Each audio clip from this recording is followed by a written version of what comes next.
Ku bela diri kan, aku bela juga cowok itu, ku bilang dia jemput ke rumah loh mah, artinya kan ada itikat baiknya, dia memperlihatkan wajah dia gitu. Mama papa tahu orangnya, daripada orang jemput di depan gang. Terus mamaku bilang enggak, mama lebih suka sama yang pakai motor biasa itu, digituin. Dalam hatiku kayaknya benar nih, mamaku sukanya sama orang yang nggak terlalu kaya nih. Aku tuh kan senang dijemput pakai mobil kak, biar nggak panas kan, siang waktu itu jam 12 siang, aku mau diajak makan siang, mau diajak makan empek-empek, ceritanya aku udah seneng siap-siap ya kan. Makanya kata ibuku, mama nggak suka lihat mukanya, dari muka aja mama udah nggak suka, nggak bisa. Padahal orangnya baik-baik, turun woi pakai celana panjang, dia sudah sopan, pakai baju yang rapi, nggak bejajulan, nggak ada telinganya beranting. Karena ibuku paling benci ya, tahu nggak? Cowok perokok, cowok pemabuk yang telinganya pakai anting, yang rambutnya berwarna. Makanya aku selalu nyari cowok yang rambut hitam kan. Karena ibuku nggak mau nerima cowok ke rumah, nggak ada satupun cowok rambut yang warna-warni ke rumah kak hingga detik ini. Rumah bapak ibuku tuh kan sangat sederhana kak, biasa saja, tapi aturannya tuh terlalu keras. Ibuku tidak pernah menerima kami, jangankan pacar, teman anak, kan anaknya ada 2 yang cewek, nggak pernah ada cowok yang diterima yang rambutnya warna-warni, yang kayak ayam-ayaman itu loh, nggak pernah.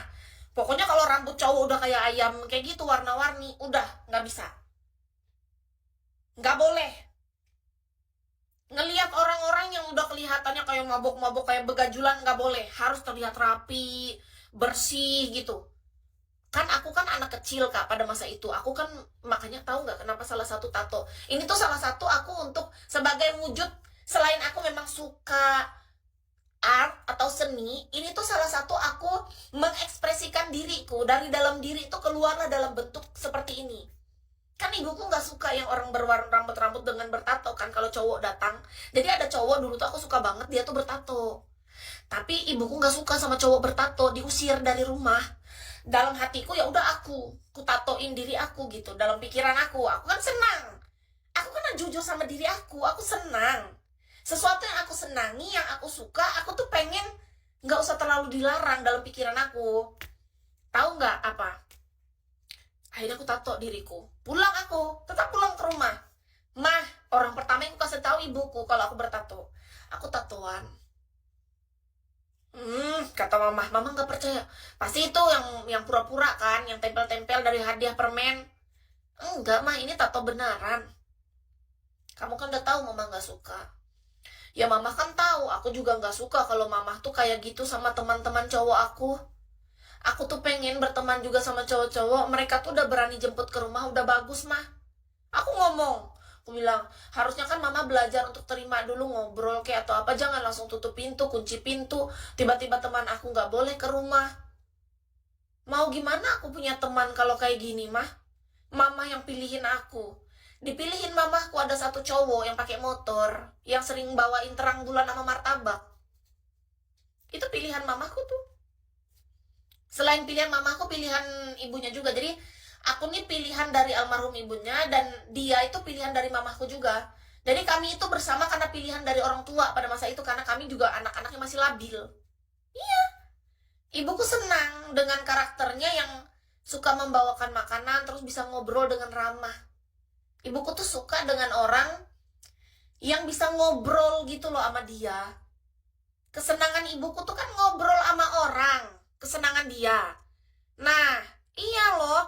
Iya, makanya ada benarnya tapi tidak juga 100%. Gitu loh. Gini loh menurut Kis. Ibuku kan senang kalau ada anak laki-laki yang ke rumah, rambut jangan warna-warni, harus hitam. Itu sudah pasti. Tidak merokok. Jadi di rumah itu tidak boleh ada pria duduk nih, misalnya dia di sofa, tiba-tiba nyalain rokok. Itu diusir langsung. Sedih aku. Waktu itu kan aku suka banget sama cowok. Cowok ini ganteng, baik. Menurut aku dia sayang sama aku. Terus dia suka gitaran, pinter nyanyi. Aku kan suka sama cowok romantis, nyanyi. Nah, tapi dia perokok. Lalu dia nyanyi-nyanyi gitu kan di rumah aku. Terus dia nyalain rokoknya. Ibuku usir. Katanya, nak, kalau bukan kamu yang bilang, mama nih yang bilang baik-baik. Tapi usirnya gak jahat mamahku. Cara usirnya baik-baik. Langsung bilang gini, disebut nama orangnya, ini anak mau istirahat gitu, pulang aja dulu, nanti lain kali aja main gitu cara usirnya nggak pergi kamu dari sini, enggak, itu mah jahat. Kalau ibuku ngomongnya baik-baik, langsung bilang anak mau ini istirahat, pulang aja dulu gitu, nanti lain kalinya tuh nggak ada, artinya tuh diusir gini, lain kalinya tuh sebenarnya nggak ada, nggak diterima lagi, maksudnya kalau udah ngerokok tuh gitu. Nah aku bilang sama ibuku, kataku, nah nggak bisa kayak gitu, kan itu sebenarnya orangnya baik. Enggak, yang paling baik itu menurut mama yang ini gitu ditunjukin. Ya udah aku percaya, sebagai anak tuh menurut Kis ya udahlah gitu. Tapi sekarang enggak, menurut Kis gini, orang tua adalah manusia biasa, bukan berarti gini, kalau kata orang ada benarnya, ada pasti di dalam hidupan nih, enggak dia 100% salah, tapi juga enggak 100% benar. Contoh, teman aku yang datang pakai mobil tadi, yang sudah datang dengan sangat baik hati, harusnya kan belajar untuk ya minimal suruh duduk aja dulu di depan. Jangan langsung tutup pintu, ya kan? Suruh duduk, nunggu dulu, gitu. Kita nggak boleh tiba-tiba, dari muka dia aku udah benci, nggak suka, kan nggak boleh. Kita belum kenal. Kenalin dulu, beri orang tuh kesempatan untuk memperkenalkan dirinya. Tiba-tiba kalau lihat rambut warna-warni kayak ayam, artinya nggak suka. Rambut harus hitam, standarisasinya tuh kayak kayak apa? Makanya kalau kalian lihat aku sekaku ini teman-teman, karena siapa? Ajaran dari ibuku. Kenapa aku nggak pernah jatuh cinta sama cowok rambut warna-warni? Kenapa aku selalu suka sama cowok rambut hitam? Coba. Ya karena memang ditegasin dari dulu, nak. Belajar untuk memilih. Rambutnya aja udah warna-warni, mau gimana kamu nanti? Kamu ini kan cewek. Kamu tuh butuh dibimbing. Kalau kamu dapat laki-laki yang bahkan dia gak bisa membimbing dirinya sendiri, terus kamu mau jadi apa? Mama papa nih nanti kan udah tua, gak bisa lagi membimbing kamu.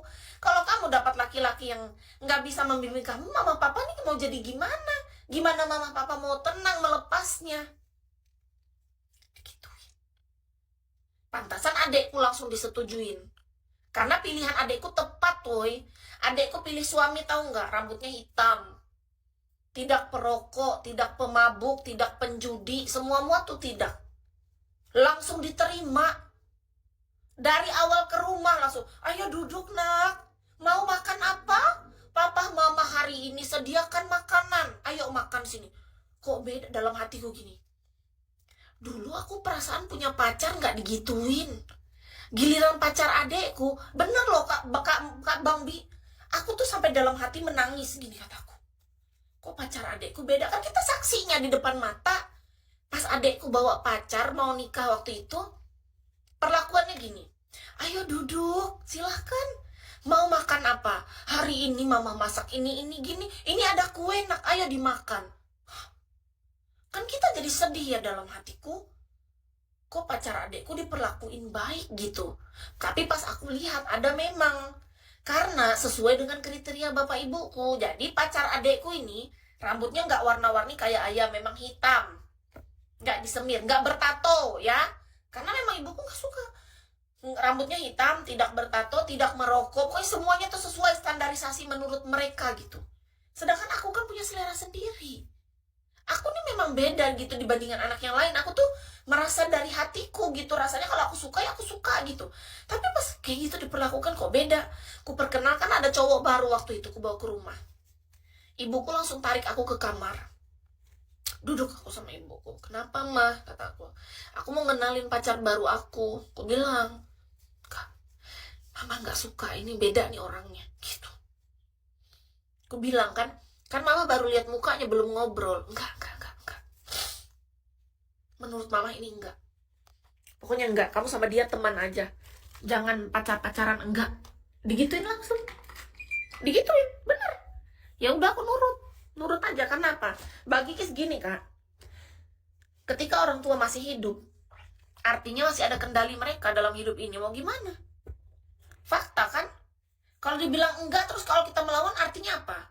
Kita membangkang, kita jadi anak yang durhaka kan?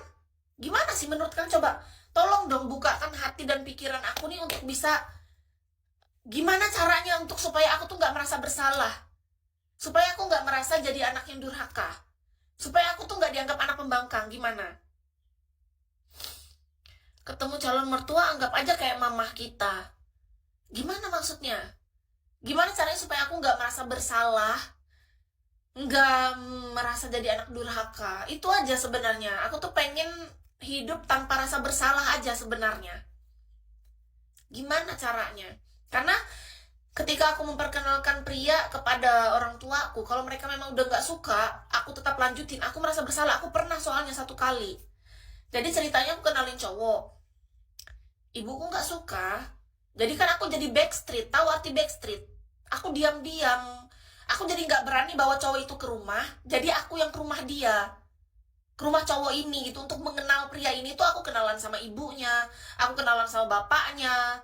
Aku kenalan sama anjing peliharaannya. Jadi menurut aku merasa bersalah karena ibuku nggak suka. Aku jadi backstreet. Sedangkan aku tuh punya harapan kalau ketika aku menjalin hubungan, aku tuh pengen terbuka sama orang tuaku. Tapi orang tuaku tuh punya standar yang menurut dia, standar dia yang nggak bisa dilanggar gitu. Kalau udah rambut cowoknya berjagajulan, warna-warni, bertatoan, bajunya nggak sesuai dengan kerapian, kayak harus terlihat seperti anak baik gitu loh. Paham nggak sih? Standarisasi tampilan anak baik. Padahal kan menurut ini kan pandangan aku, mohon maaf kalau agak berbeda dengan orang-orang pada umumnya ya. Aku tuh nggak pernah memandang buruk orang yang tatoan, woy. Aku nggak pernah memandang buruk orang yang rambutnya bersemir warna-warni merah, kuning, hijau. Aku juga bukan berarti melihat cuman gara-gara dia pakai anting, dia cowok, terus dia terlihat buruk di mataku. Itu kan pandanganku, tapi ibu kan beda. Nah itu jadi membuat kita tuh bertolak belakang. Untuk aku mendapatkan restu orang tua, itu aku harus menjadikan seorang pria yang bersamaku terlihat seperti anak baik. Sementara pria yang bersamaku, aku pengen aku dan dia tuh saling menerima apa adanya. Inilah aku, inilah kamu. Tapi kayak mana? Aku nggak dapat solusinya. Deketin aja dan turutin apa yang dia inginkan. Lah, kalau cowok yang kita bawa tatoan, buruk sudah di mata ibuku. Kayak mana cara nutup tatonya?